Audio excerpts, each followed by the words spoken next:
Hi.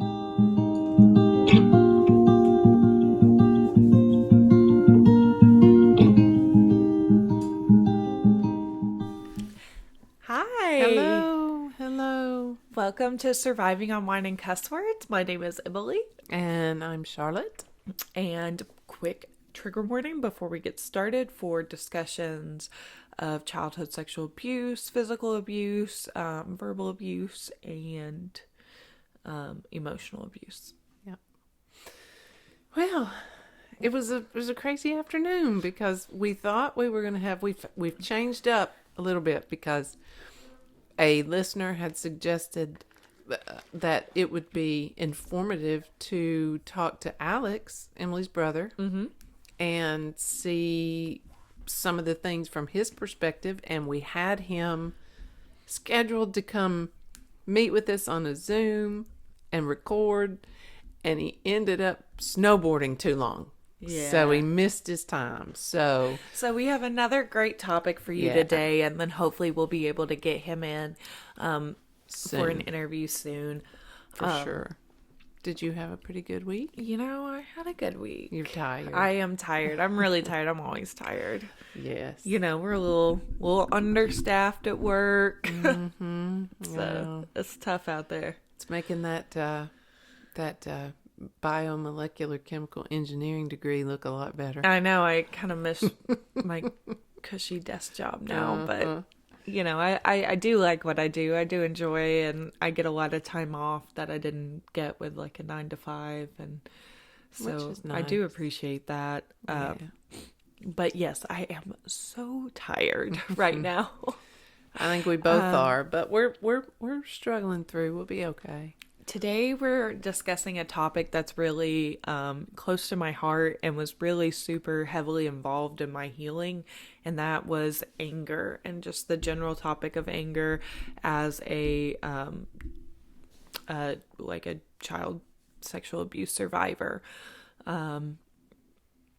So when I say anger, when it comes to everything that happened, do you have any thoughts or particular stories that you think of when you think about anger? It's weird where we're sitting. I always think about that night I tried to take your phone away. You were so mad at me, and I was so mad. It was just like I've said it before, that I was just trying to be a normal parent who I thought you had smarted off to me too much, and I didn't want to let you get away with it because, you know, I know we were going through this stuff, but there was still normalcy that had to be in there. And that night was just, I mean, it was a terrible night for me. I'll never forget it. You know, just the screaming and yelling, and I just can't do that. I just can't do this anymore. I don't know how to go on, because I wanted things to be normal, and we were just angry. But we weren't angry at each other, and that was the sad part. I wasn't mad at you. I was frustrated with the whole situation, and there was that anger. Yeah. And I think that's the topic you're looking at, is where to direct that anger, because that anger's normal, and that anger is going to be there, right? But it could be better directed elsewhere. I always just hated when we fought. You know, a normal teenage girl and a mom are going to fight. Right. You know, and that those fights would come in, and all of a sudden my guilt would come in that I can't be mean to you. I can't discipline you. And then I would think, no, I have to. And just back and forth in my head. And then we would end up screaming at each other and slamming doors. And I hated it. It made me feel terrible, but my anger probably needed to be directed other places. I agree. Yeah. You know, same for me. So a lot of what I'm using to discuss the topic of anger came from this book, Courage to Heal by Elaine Bass and Laura Davis. It's a resource that we use, you know, pretty often on the podcast when we talk about different topics. Always good to get expert sources. So that's right, because we are not experts. So we are let's go only ahead. speaking from our experience. Right. So let's go ahead and get into it. The first thing is to realize that anger is a completely normal response after experiencing abuse. A lot of people who do experience abuse are not allowed to express that anger. A lot of times the sexual abuse as a child comes with the caveat of keeping it to yourself and keeping it quiet and not telling anybody. So you never really get to be angry, and you never really get to tell people why you're angry. So a lot of time is spent, before acknowledging the abuse, really pushing that anger down and not letting it out in appropriate ways. The next topic is lashing out at others. So inappropriate direction of anger, like we just talked about in our personal experience. You may be inclined to want to hurt, friends and family and people that you love. You may have It's probably that old, hurt the ones you love. They're the easiest ones to hurt. It's terrible, but they're the easiest ones to hurt because you feel like they're not going to run away. Right. They're going to still be there. And that sucks for the family and friends. It sucked for me and you because I was never angry with you. I was angry with the situation. Yeah. And we should have just never been yelling at each other, but we're human. Right. And so you may feel, super frustrated at a partner or at a child and feel that anger really bubble up, and you start to yell at them or maybe throw things or hit them. Which is and never then good. Verbal abuse, you may call them names or try to tear them down. These are all inappropriate ways that your anger is being expressed. Another sign of anger that I thought was unique that the book pointed out was looking for things to criticize. So I know when I definitely get in a very angry mood, it's easy for me to find things to be angry about. It kind of feeds itself, right? Yeah. It's like you wouldn't have, yesterday it wouldn't have mattered to you, but today the fact that he's folding the towels wrong Right. really triggers you. Yeah. Because it's in there. And that's why it's also important to continue with therapy and go to therapy, because that can help you realize that it's not the way he's folding the towels that's making you angry. And then you can deal with the underlying issues. Right. And so those are kind of all examples of how you might take that anger that wasn't properly expressed during the abuse and put it towards people you love and friends. And so we're going to look at ways that we can just release that anger safely. More appropriate ways. Right. So directing anger where it belongs. The first thing to say is that you definitely have the right to be angry at your abuser. A lot of people hesitate. They're angry at the situation or angry at a lot of different things in their life. And it takes a lot of therapy to be like, I am actually angry at my abuser, and you might say that you're mad, but to truly have that anger come out towards them takes work. And it's even harder when it was someone you loved, right? Someone you knew, someone that was in your life constantly, like a dad or a mom or a grandparent or a sibling. You loved them, and now you're supposed to be angry at them, and that's conflicting. Right. So that's even harder in that situation. Feelings of anger versus expression of anger. So anger is a feeling that you are totally allowed to have. And when it comes on, just because you feel angry doesn't make you a bad person. It's all about actions. And so you're allowed to let that anger bubble up, and then, if you express it in a safe way, that's better than suppressing it, saying, well, never mind, I'm not angry, and then lashing out at people who love you. Right. I started doing that. It was through therapy with CAC, when I would get really, really angry, I would write letters. Yeah. And those letters, you can't even tell that I wrote them.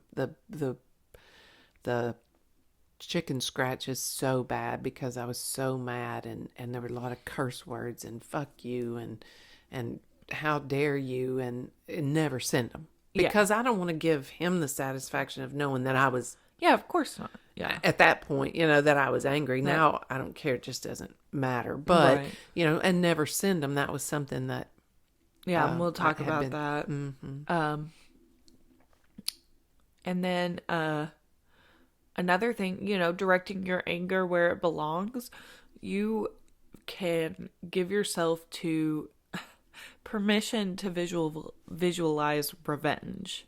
So, you may be really angry and you're like, well, I don't want to think like that, or I don't, give yourself permission to be angry. Like, it's after experiencing sexual abuse, like, it's justified to really have deep anger and deep sense of revenge. I wish something this bad would happen to you. And you may think, oh, I'm a terrible person for thinking that, but like, give yourself that permission, because that's a healthy expression of anger without taking it out on other people. You're putting it where it's supposed to go On the abuser. and don't hold it back. That's the point, like, not to suppress it. It's just a feeling. It's not saying you're gonna do any harm. That's the whole point of this. It's a healthy expression of abuse. It's imagining this or thinking about that. So, yeah, it's healthy. Absolutely. It's okay. Yeah. And so the book gives a lot of great advice for like anger release work. The first thing we'll talk about is kind of a safety guide for working through your anger. They make 3 important points here. Don't hurt yourself or anyone else. So physically, don't harm yourself or anyone else. I know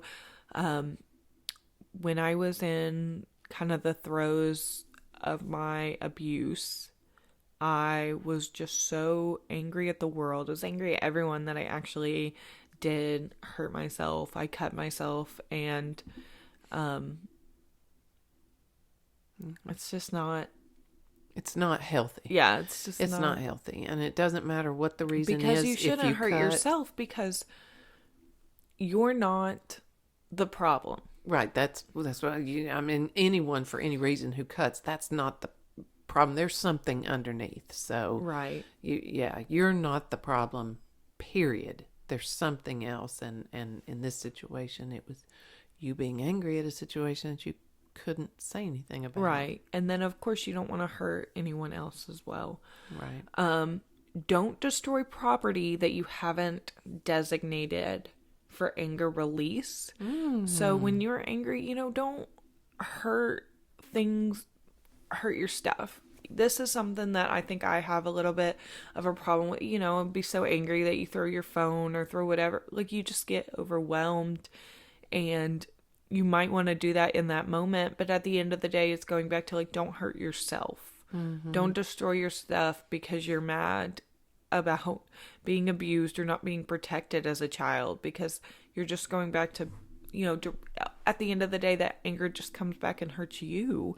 Because that's your stuff. So, my mom got me, I think when I was going off to college, she got me this doll that I could just like. It was a damn it doll. Yeah. That's what it was It called. was a doll, damn like, it doll. specifically to be like slammed and hit So on what the it was wall called. or on the floor whenever you were mad, and It was just like a little rag doll. Didn't have any real. Yeah, there it were no didn't- beads or anything on it. It was just material. yeah, just like a soft cotton material that was like made to be like hit and destroyed. And so when you are angry and you're trying to get that anger out, just remember to maybe have some designated items, and we'll talk about what that might be. It's real easy to make a damn it doll. But don't destroy property that you haven't designated. Don't put holes in the wall, like, because that anger is just controlling you at that moment. I mean, if you've given yourself permission to, like you said earlier, take a tennis racket to a pillow, that's getting that out without causing Yeah, physical... and we'll talk about the safe I ways gotcha. and the positive ways to express that in Gotcha. just a second here. You can imagine hurting your abuser. You can imagine hurting people who didn't protect you. People who do deserve that anger. But when you are expressing your anger, don't imagine hurting yourself. So don't hurt yourself and don't imagine hurting yourself, because all of that ends up with the anger directed back towards you. And it's not And your it's fault. not your fault. At the end of the day, that's what this is about, is you're full of anger. Justifiably angry. But it's about putting that anger where it belongs. Not on you. Exactly. So now we can kind of talk about some positive expressions of anger. What's the right way to get this anger out that I feel? The first one I really love is speaking out publicly about child sexual abuse. So obviously we have made the choice to do that. Here to do that, yeah. To speak out about it. And it does help. And it really does make a difference, because your anger gets to come out, and you tell people about your abuse and they're like, oh yeah, well, I see why you're angry. And all of a sudden, yeah, it becomes easier. The more you talk about it, it lessens it for you. It gets it just like you said, it gets it out. It's like draining the poison out. I did the same thing just under my perspective for CAC, and went and spoke to a couple of gatherings, and it just, just to say it, just to get it out there, feels makes a better. difference. Yeah, of course. And then while you're telling your story, you can get angry, and that's appropriate anger. You know what I mean? The next point was to write a letter to your abuser or people who did not protect you. And this is a letter that's not necessarily supposed to be sent. It's just a way for you to, this is what I would say to you. And this is how you're making me feel right now. And just to get it out, put it on paper. I'm so fucking mad at you. I did a lot I of wish that. you would die. Like, I don't, like, I wish I'd never met you. How could you? I wish you protected me, any of those things, to put them on paper, because they're legitimately how you feel. And not to think, it's not a letter to be sent. This is something, dear asshole. You know what I mean? Right. And that's kind of what mine were when I was mad. And to get it out. The next one is a kind of a physical expression of anger. This is to hit your bed or pillows. Yeah, take a baseball bat and just like hit your mattress really hard. Punch your pillows, and something like that's not going to hurt you or anybody else, but actually let you get tired at the end. Get it out. Right. Along that lines is kind of to shred newspapers. Like just tear something apart. Or break old dishes. See, that would be great. They have rooms for stuff like that. They were just talking about that. Yeah. And the rage rooms where you can just rent a bat and you can sledgehammer and pick go whatever break you want to whatever. beat up or throw plates or Absolutely. I feel like if I ever woke up and had a day like that, that would just be perfect. Yeah. Go outside and hit like an old plant pot with a bat. Just to hear it break. Yeah. I mean, why not? It's better than letting it stew inside, because that's where it's going to hurt you the most. Right. The next suggestion is martial arts. So to get out, so you get to learn some self-protection. You get out anger in a healthy way. I'm going to guess boxing is also there. Probably. Where you can feel empowered and get the anger out at the same time.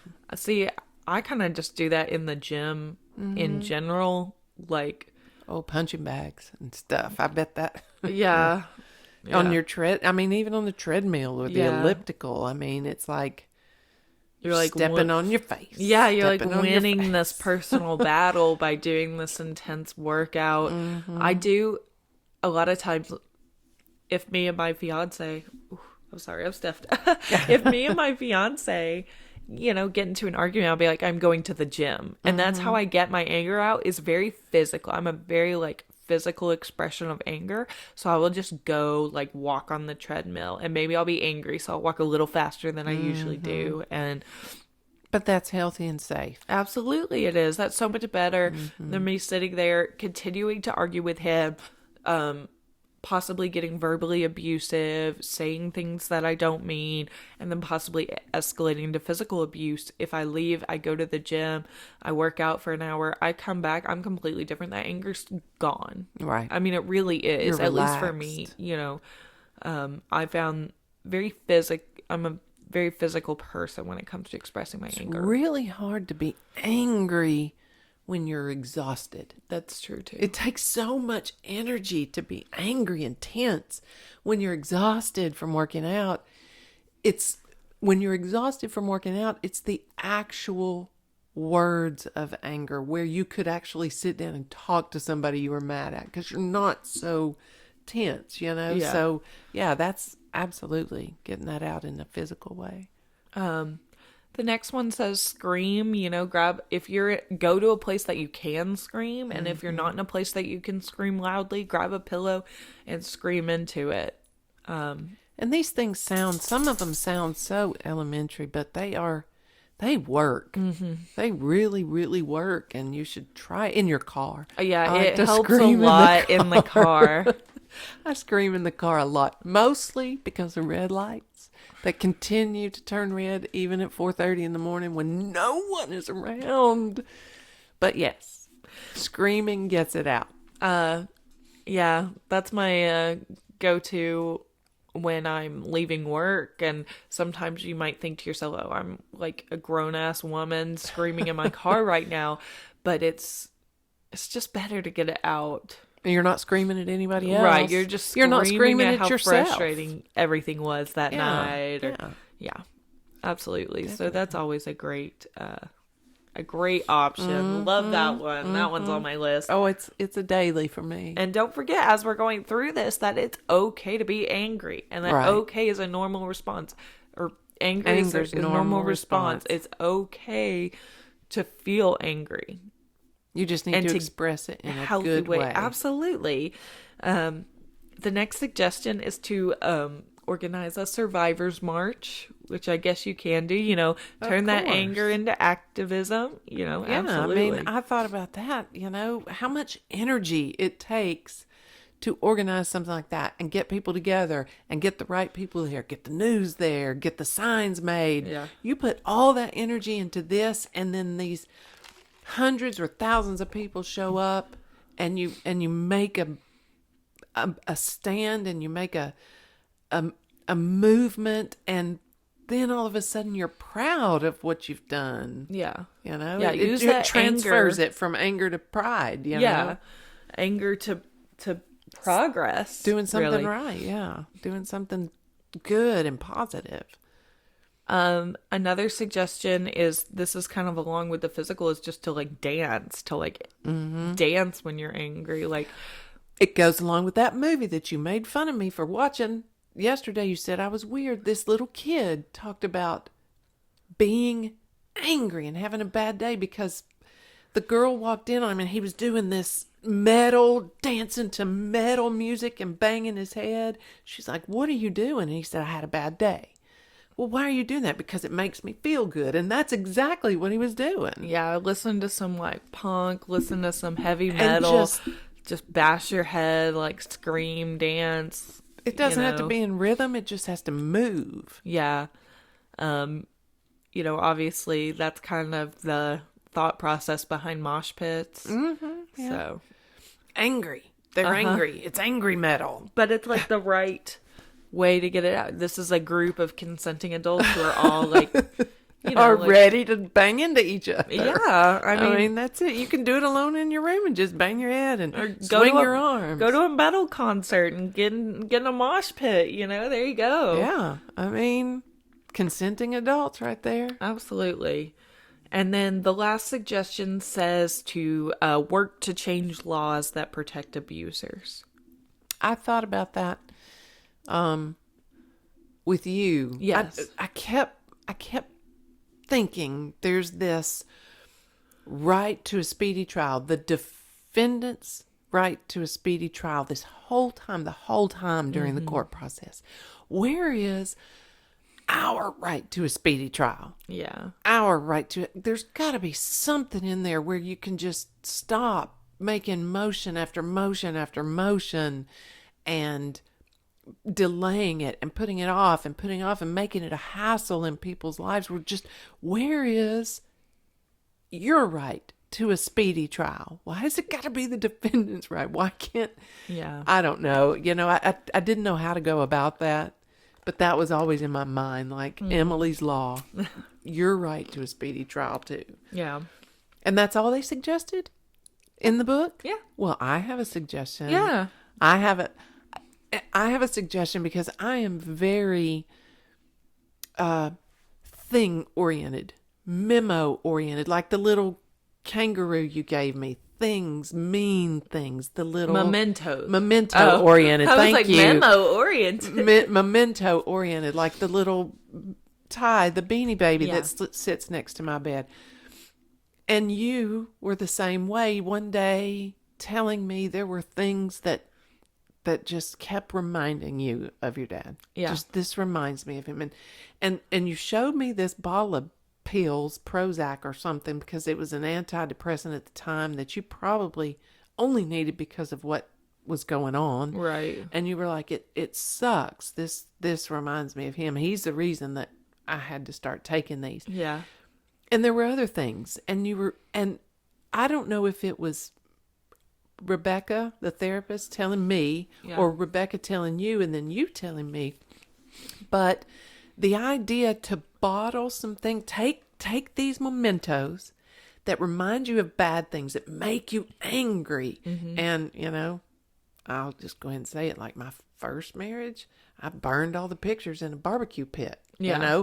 I mean, that's what I did. I had a glass of wine and burned all the pictures in a barbecue pit. That was okay. So you take these things that remind you of the person that's making you angry, that you're willing to get rid of and willing to go, that probably all of it should, and you put it in something and you do something with it. I think your idea was to bury it somewhere. And I think the first idea I had was gather this stuff up and we'll bury it at Nanny and Granddaddy's, because he hated Nanny and Granddaddy.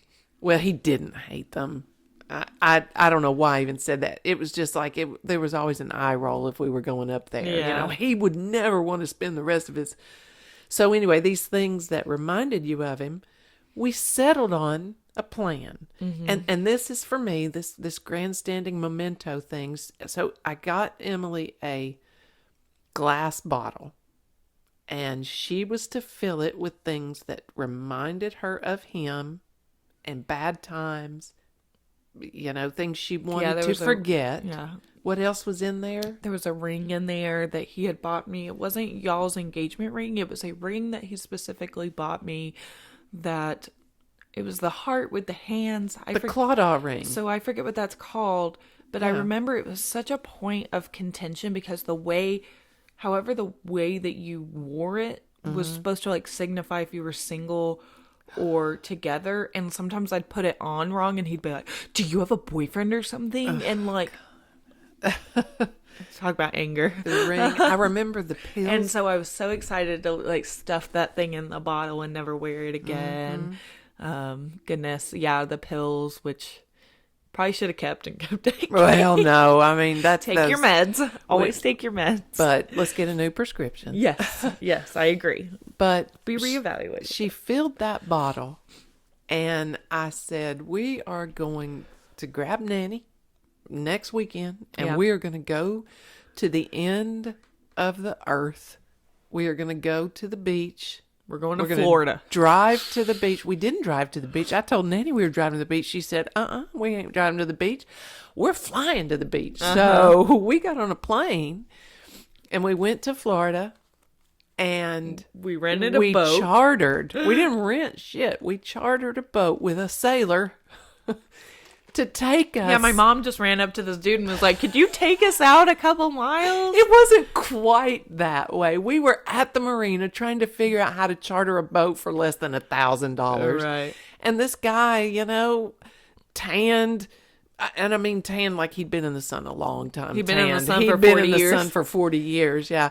So I knew that this was his boat, and so I ran up to him and I said, "Can I give you some money to drive us just a couple miles, just where we can't see land anymore?" Yeah.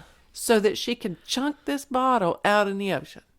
And he was like, "Sure." So come on, guys, let's go. Oh, yeah. Let's go. And we got in the boat, and it was rough.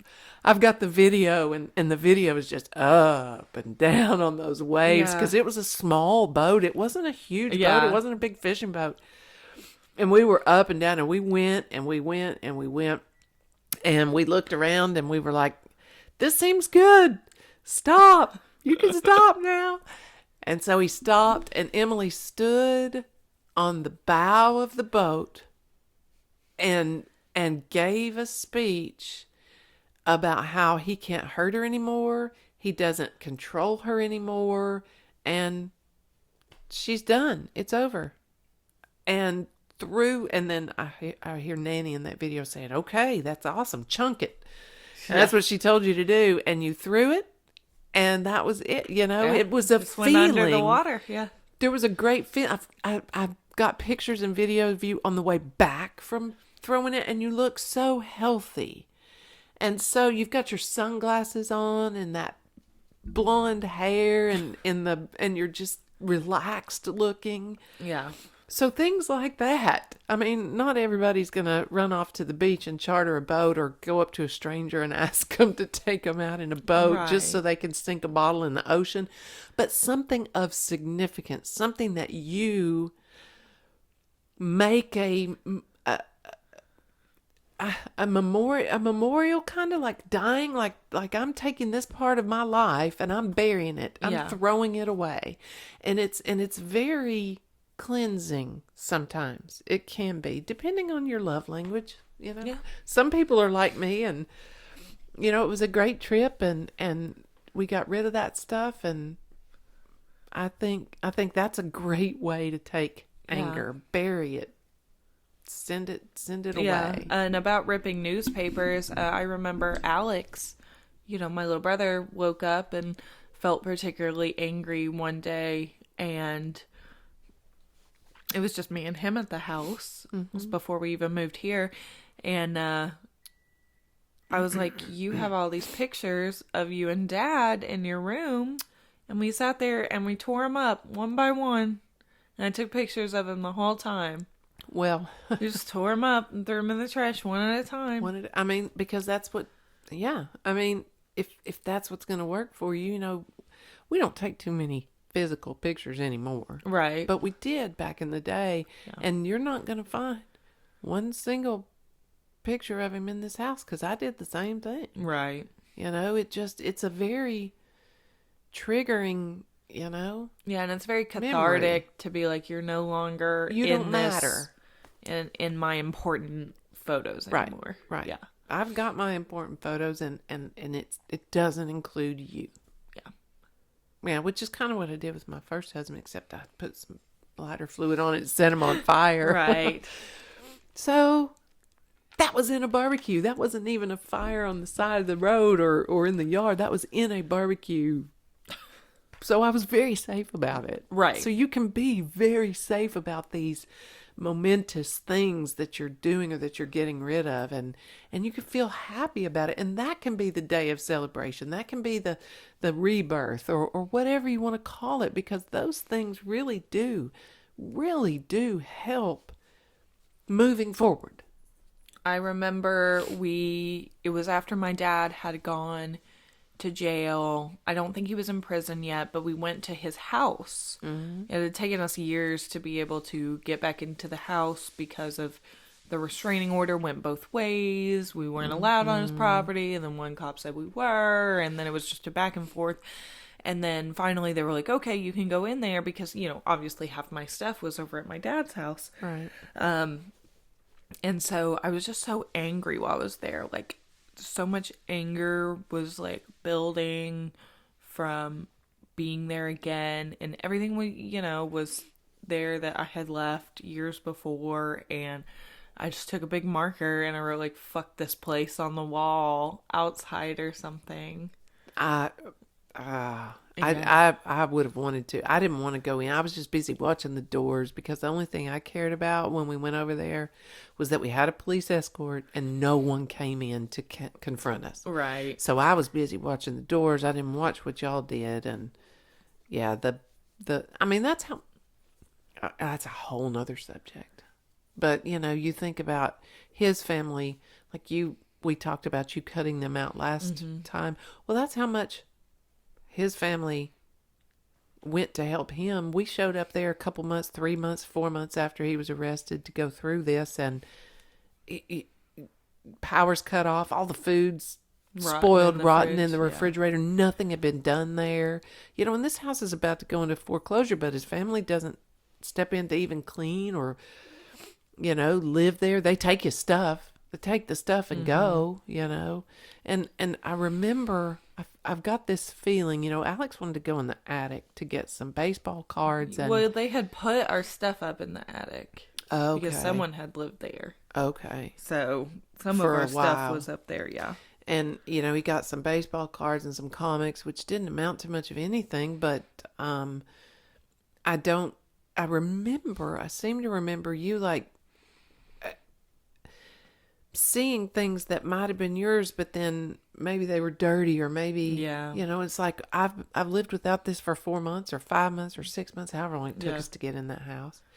And I don't want it anymore. And we really came out of there with a lot less than I thought we would. We just ended up leaving most of it because it was like, just let it burn. I don't want it. Yeah, I don't want any of this. At first you're mad. You were mad. You were like, half my shit's over there. I want to go over there. I wouldn't let you. Yeah. You can't go over there. Well, yes, I can. He's not there. I don't care. There are other people there. You're not going over there. And so it was a fight in the beginning. Like, no, you're not going over there. So you were mad. And then I really expected you to walk away with a lot why more. why does me reporting abuse mean I lose half my stuff? Right, that sucked. Yeah, that sucked for you, but for me, I just couldn't. No, I know. I just couldn't let you go up. But that's where my anger kind of comes from, and that's justifiable anger. Yeah, why do I have to suffer? Because I've You and Alex, because all the good stuff was gone. The motorcycle was gone. The video games were gone. Yeah, anything me and Alex had of any value was gone. So, that I didn't even think about that. That makes me mad now. Yeah. That makes me mad now. Why it wasn't kindly and politely boxed up and brought to us. Right. Or even said, it's outside, you can come pick it up. Yeah. No communication, no nothing. And we finally get help to go over there and the place is just trashed. Yeah. And you don't even want anything anymore. Yeah. So, yeah. But, so anger. I'm going to go hit a pillow in a little bit. I'm going to go paint a face on a pillow and hit it. Hit it. Take the bat. Tape a picture to a pillow and hit it. I have several voodoo dolls. So just remember, never hurt yourself or anyone else. That's right. And never destroy your own property. Right. There are healthy ways to get your anger and get it out. Absolutely. And I hope this has been helpful for anyone struggling with anger that might be redirect. I mean, you have to get your anger out in healthy ways or it's going to come out towards people you love. And you don't want to chase those people away because those people are the ones that are there for you. Absolutely. They're there for you. Mom, do you have anything you want to add? I do. Lessons of anger. Well, not lessons of anger, but just, closing because I've told you how my favorite thing is the memento thing. Right.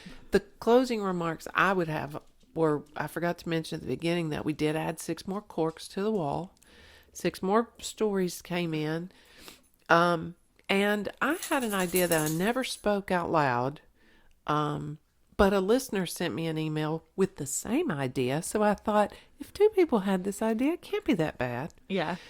So in our show notes, we have a P.O. box. We have the P.O. box. And this listener suggested someone or anyone who wants to send their own cork in, send their own cork in. And that is to say, you may not want to tell your story. Yeah. You may not want to tell your name. You just anonymously send a cork if you want to be on our wall. Yeah. Represented here with us in spirit, but not say your story, not say your name. We have a P.O. box. You can send your cork decorated up with cuss words. And if you don't drink, Oh, I yeah. believe that they have like corked juices and stuff. I think they do too. I think so. And I think the last project I did with corks, I went to the thrift store and bought a Ziploc bag full of corks. So if you want to send us a cork, just completely anonymous, or you can send it with your story. You can decorate it up. You can put pins in it, whatever they'll let you send through the mail. We will hang your corks here. Yeah.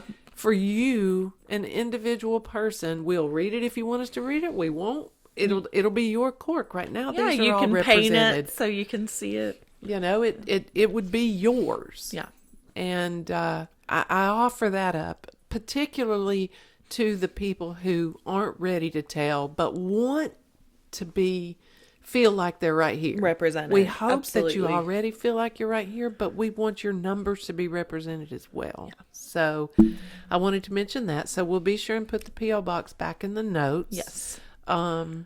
And continue with the messages. They've been wonderful messages. They've been very encouraging messages. They're, stories that are still hard to read sometimes, and I'm still reading through a lot of them. Yes. I still haven't, there are still some that I have not responded to, but continue to send them. There are so many that say, please don't read it. Please don't. This is just for you. And that's just so you could do like we talked about tonight, writing it down, getting it out, and no one is going to be any the wiser. Yep. But as always, questions, comments, concerns, email us at survivingonwineandcusswords@gmail.com. that's right. We're on Instagram, and I've gotten some messages on the DMs on Instagram. Yeah. And that's at Surviving on Wine and Cuss Words, and YouTube. Yeah. We forgot to mention the YouTube last Oh, time. yeah. We've got our YouTube channel. That's where we started. Yes. The YouTube it's just a channel, so- video version of our podcast right now. Not a lot of extras, but I'm hoping to make little highlights, maybe little clips. Yeah. The getting As we ready, the move in between. forward. Sure. We're just trying to we're trying to figure all the basics out right now, but We absolutely appreciate you listening. We hope you have a beautiful week. We will talk to you soon. Like we said, great episodes coming down the pipeline. So just stay tuned, listen, and thank you, and we love you. yes, we love you. Stay good, okay? Bye, guys. Bye. Bye.